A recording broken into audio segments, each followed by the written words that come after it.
নদিয়ায় দুষ্কৃতীর তাণ্ডব, রাতের অন্ধকারে একাধিক ঠাকুরের মূর্তি ভাঙার অভিযোগ। নদিয়ার শান্তিপুরে এবার রাতের অন্ধকারে একাধিক ঠাকুরের মূর্তি ভাঙল দুষ্কৃতীরা। ঘটনাটি ঘটেছে নদিয়ার শান্তিপুর থানার অন্তর্গত সর্বনদী পাড়া লোকনাথ মন্দিরের সামনে। শান্তিপুর আগমেশ্বরী স্টেটের বাসিন্দা জয়ন্ত দাস, পেশায় তিনি মৃৎশিল্পী। শান্তিপুর সর্বনন্দী পাড়ায় তিনি প্রায় 30 বছর ধরে প্রতিমা তৈরি করেন। আজ সকালে তার কাছে হঠাৎ খবর যায় তার তৈরি প্রায় 60 থেকে 70টি প্রতিমা দুষ্কৃতীরা ভেঙে দিয়েছে। বেশিরভাগ ছিল সরস্বতী এবং কালীর মূর্তি, সবগুলি মাটিতে ফেলে ভাঙচুর করা হয়েছে। খবর পেতে এলাকার মানুষ ভিড় জমান সেখানে এবং সকলে এই ঘটনায় তীব্র নিন্দা জানান। আমাদের সঙ্গে বিস্তারিত জানাতে লাইভে যুক্ত হয়েছেন প্রতিনিধি তন্ময় ভট্টাচার্য। তন্ময়, যে পরিস্থিতি আমরা দেখছি যে যেইভাবে নির্মমভাবে সরস্বতী ঠাকুরের মূর্তি, কালীর মূর্তিগুলো ভাঙা হয়েছে, দুষ্কৃতীরা তাণ্ডব চালিয়েছে রাতে, একদিকে বাংলাদেশের এই পরিস্থিতি এবং সেখানেও কিন্তু আগামীতে সরস্বতী পুজোর যে বন্ধ নিষেধাজ্ঞা রয়েছে সেই বন্ধে, অন্যদিকে এবার যদি দেশের দিকে তাকায়, বাংলার দিকে নজর, তাহলে নদিয়ায় এইভাবে ভাঙচুর করা হচ্ছে মূর্তি, কারা রয়েছে এর পেছনে, পুলিশ কি জানাচ্ছে? কিন্তু এই ধরনের মতো এই ঘটনাতে রীতিমতো কিন্তু সাধারণ মানুষের কিন্তু তারা জানিয়েছেন যে এই ধরনের ঘটনা কিন্তু দিনের পর দিন বাড়ছে।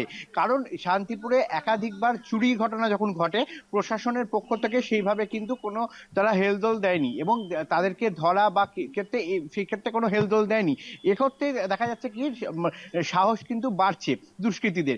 এবার কিন্তু ঘটনা মূর্তি ভাঙা এবং এই যে ঠাকুরের মূর্তি ভাঙা, সেটা কিন্তু রীতিমতো 60 থেকে 70টি কালী মূর্তি এবং সরস্বতী মূর্তি ভাঙা হয় এবং এই ভাঙাকে কেন্দ্র করে এলাকায় ব্যাপক উত্তেজনা সৃষ্টি হয়।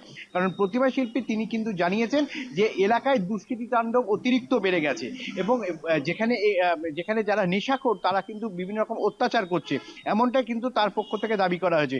এলাকাবাসীরা তারা জানাচ্ছেন যে এলাকায় যাতে সুস্থ এবং পরিস্থিতি সৃষ্টি হয় তার জন্য প্রশাসনকেই এগিয়ে আসতে হবে, কিন্তু প্রশাসনের থেকে সেই ধরনের পদক্ষেপ না নেওয়ার কারণেই এলাকায় রাতারাতি দুষ্কৃতির তাণ্ডব বাড়ছে এবং এলাকায় সাধারণ মানুষরা এই নিয়ে বিশিষ্ট চিন্তিত রয়েছেন। একদমই তাই, আমাদের নজর রাখতে হবে তন্ময় যে এই ঘটনার সঙ্গে কারা জড়িত, আচমকা এইভাবে মূর্তি কেন ভাঙচুর করা হলো। নদিয়াও যেহেতু সীমান্তবর্তী এলাকা এবং আরো একটা প্রশ্ন তোমার কাছে রাখছি যে নদিয়া যেহেতু সীমান্তবর্তী এলাকা, এই সীমান্তবর্তী এলাকা দিয়ে কিন্তু বারবার আমরা দেখেছি আগ্নেয়াস্ত্র পাচার হোক, মাদক পাচার হোক বা বাংলাদেশিদের আনাগোনা চলে। তাহলে কি এবার এই সীমান্তবর্তী এলাকা দিয়ে কোথাও গিয়ে যারা নদিয়াতেই থাকছেন, যাদের কোথাও গিয়ে সেন্টিমেন্ট কাজ করছে বাংলাদেশের জন্য, তারাই কি এই ধরনের ঘটনার সঙ্গে জড়িত, কি মনে করছেন স্থানীয়রা?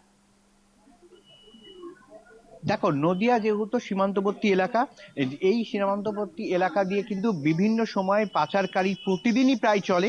তার মধ্যে বিএসএফ প্রায় প্রতিদিনই একাধিক মানুষজনকে ধরে ফেলেন। যে ক্ষেত্রে ধরে ফেলেন না সেক্ষেত্রে পাচার ঘটে। যেমন একদিকে পাচার চলছে, তেমনি অপরদিকে কিন্তু যে মূর্তি ভাঙা কাজ, অর্থাৎ এখানে মূর্তি ভাঙা যে ধর্মের যদি ব্যাপার আমি তুলে ধরি, তাহলে ভিন্ন ধর্মের যারা রয়েছেন তাদের ক্ষেত্রে কিন্তু গতবারের ঘটনাগুলিতে দেখা গেছে। কিন্তু এক্ষেত্রে কিন্তু যারা অভিযুক্ত হিসাবে চিহ্নিতকরণ করছেন, অর্থাৎ প্রতিমা শিল্পী যিনি অভিযোগে দায়ের করেছেন, যে দুইজনের নাম, তারা কিন্তু এলাকারই বাসিন্দা। তারা কি এই ধরনের ঘটনা ঘটালো, না এর পেছনে অন্য কোনো ধর্মের লোক জড়িত রয়েছে, সেই ব্যাপারে কিন্তু পুলিশ তদন্ত চালাচ্ছে।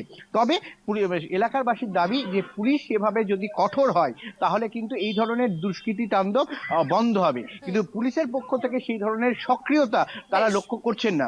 সেই কারণেই কিন্তু দুষ্কৃতী তাণ্ডব নদিয়ার শান্তিপুর এলাকায় কিন্তু চরম পরিমাণে বাড়ছে। ধন্যবাদ তোমায় তন্ময়।